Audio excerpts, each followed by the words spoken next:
So there's a lot of positive swing upwards that's happening, but it also comes with the challenges, because the market looks at product from the tourism side.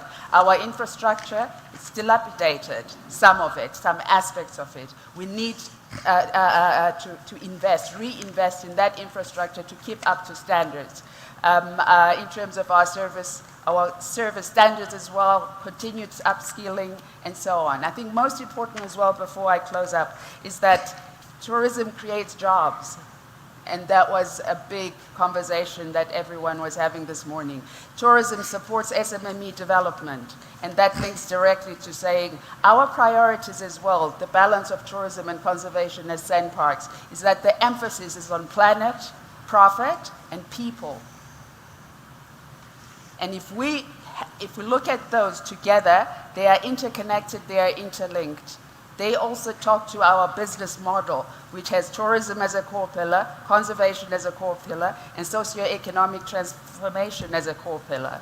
So it's also at the province level that, in terms of the different sectors we've got, that we need to work towards integrating them, because that's where the market sees us as a whole.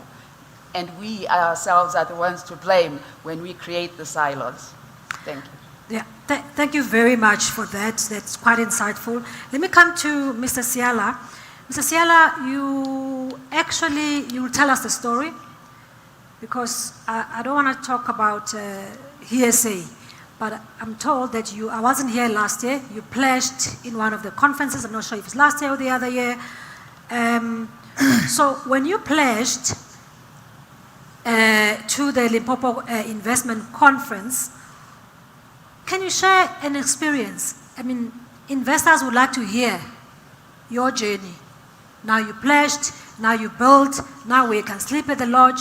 So can you take us through, very, very briefly, your journey towards realizing your project? Okay, thanks, Program Director, and all protocol observed.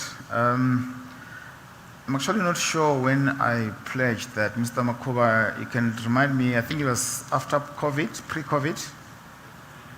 2021, just after pre-COVID, yeah. So I'm going to speak here from the investor perspective. I'm sure there are many here, and I'm just going to share the experience that I've had as an investor in Limpopo. I'm going to just talk about 4 points, which actually is going to be more of a suggestion or improvement to the government and the powers that be, to say what's in the mind of investor. What does the investor look for when he decides to say, I'm going to invest here? And what can Limpopo, as a government, can put aside to ensure that the investors, or it's more attractive to them? So I'm going to focus just on 4 points.